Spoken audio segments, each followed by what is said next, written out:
আসসালামু আলাইকুম everyone, Sadia's kitchen ওয়েথ বরিশালের আজকের আয়োজনে আপনাদের সাথে শেয়ার করছি 1 পাউন্ডের একটি চকলেট কেক ডেকোরেশন করে আমি আপনাদের সাথে দেখাবো এবং কিভাবে চকলেট কেকের মধ্যে কি দিলে এর স্বাদ অনেক গুণ বেড়ে যায়, একদম পারফেক্ট হয়, অনেক স্বাদ বেশি হয়।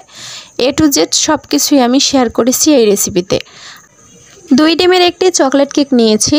আমার চ্যানেলে অলরেডি অনেকগুলো চকলেট কেক আপলোড করা আছে, আমি ডিসক্রিপশন বক্সে লিংক দিয়ে দেবো, আপনারা অবশ্যই দেখে নেবেন। এখানে একটা 8 ইঞ্চি বোর্ড নিয়েছি হোয়াইট কালার, তার মধ্যে কিছু ক্রিম লাগিয়ে নিলাম এবং একটা কেকের স্লাইস দিয়ে দিলাম। দিয়ে আমি আপনারা দেখতেই পাচ্ছেন যে আমি সুগার সিরাপ দিচ্ছি।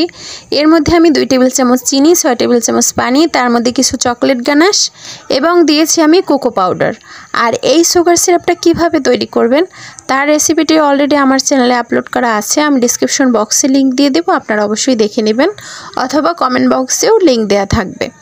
এভাবে করে এই সুগার সিরাপটা দেওয়ার কারণে আমরা কেক বেক করার পর কিন্তু অনেক ডার্ক হয় না, মানে দেখতে কিন্তু এরকম হয় আপনারা যেরকম দেখতে পাচ্ছেন, কিন্তু সুগার সিরাপটা দেওয়ার কারণে কিন্তু লুকটাই চেঞ্জ হয়ে যায়, একদম সুন্দর আসে, কেকের কালারটা অনেক সুন্দর হয়। এবার যে আমি এর মধ্যে কিছু ক্রিম লাগিয়ে নিচ্ছি, নিয়ে এর মধ্যে আমি ডার্ক যে ব্লুবেলের ডার্ক চকলেট আছে সেটা আমি গানাশ করে নিয়েছি, তার মধ্যে দিয়ে দিলাম। দিয়ে আমি আরও একটা স্লাইস দিয়ে দিলাম, দিয়ে আবারও ক্রিম লাগিয়ে নিলাম এবং আবারও চকলেট গানাশ দিয়ে দেব। এভাবে করে প্রত্যেকটা ধাপ সম্পূর্ণ করতে হবে। সব শেষে অল্প একটু ক্রিম লাগিয়ে প্রায় 10 মিনিটের মতো নর্মাল ফ্রিজে রাখতে হবে। 6 থেকে 7 ঘন্টা যদি নর্মাল ফ্রিজে রাখতে পারেন তাহলে কিন্তু কেকটা ফিনিশিং আনতে আরও ভালো হয়। হাতে টাইম না থাকলে 10 মিনিট রাখলেই কিন্তু হয়ে যাবে।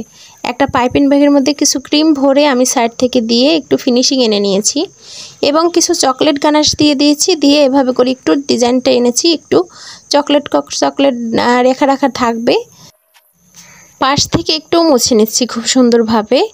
তারপর আমি নর্মাল ফ্রিজে রেখেছিলাম প্রায় 30 মিনিটের মতো। বের করে একটু চকলেট গানাশ একটা পাইপিং ব্যাগের মধ্যে কিছু ভরে নিয়েছি, নিয়ে এভাবে করে দিয়ে দিচ্ছি। আর আপনারা কিভাবে এই চকলেট গানাশটি তৈরি করবেন তার রেসিপি আমার চ্যানেলে আপলোড করা আছে, আমি ডিসক্রিপশন বক্সে লিংক দিয়ে দেবো, আপনারা দেখে নেবেন। এ পর্যায়ে কেকের উপরে যে আমি ফুলগুলো তৈরি করেছিলাম সেগুলোকে আমি দেখিয়ে দিচ্ছি। ছোট একটা রোজ নজেল নিয়েছি, নিয়ে এভাবে করে একটু ক্রিম লাগিয়ে নিচ্ছি, নিয়ে এভাবে করে পাতা পাতা করে নেব, অর্থাৎ এভাবে একটা ফুল করে তার উপরে আমি আরও একটা ফুল করে নেব। তারপর একটা কেচি দিয়ে কেটে এভাবে করে আস্তে করে বসিয়ে দিলে কিন্তু সুন্দর একটি ডিজাইন হয়ে যাবে। আর আমার চ্যানেলে কিন্তু অনেক কেকের রেসিপি আছে, আশা করছি আপনারা ভিজিট করবেন তাহলে কিন্তু পেয়ে যাবেন। আর এখানে কিছু সুগার বল দিয়ে দিচ্ছি, এতে করে দেখতে আরও সুন্দর লাগবে। আমি কিন্তু আমার চ্যানেলে খুব সহজ রেসিপিগুলোই আপনাদেরকে দেখানোর চেষ্টা করি। একটা পাতা নজেলের মধ্যে এভাবে কিছু ক্রিম ভরে নিয়েছি, তারপর এভাবে করে ডিজাইন করে দিয়ে দিচ্ছি, খুবই ইজি।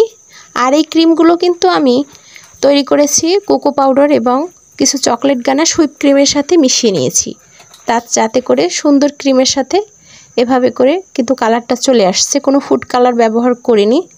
আর দেখুন মাশাআল্লাহ কতটা সুন্দর হয়েছে দেখতে। আশা করছি আপনাদের কাছে ভালো লেগেছে আমার টিউটোরিয়াল এবং আমার ডিজাইনটি। আজকের মতো এখানেই বিদায় নিচ্ছি, আবারও ফিরবো নতুন কোনো রেসিপি নিয়ে। সবাই ভালো থাকুন, সুস্থ থাকুন, নিরাপদে থাকুন। আসসালামু আলাইকুম।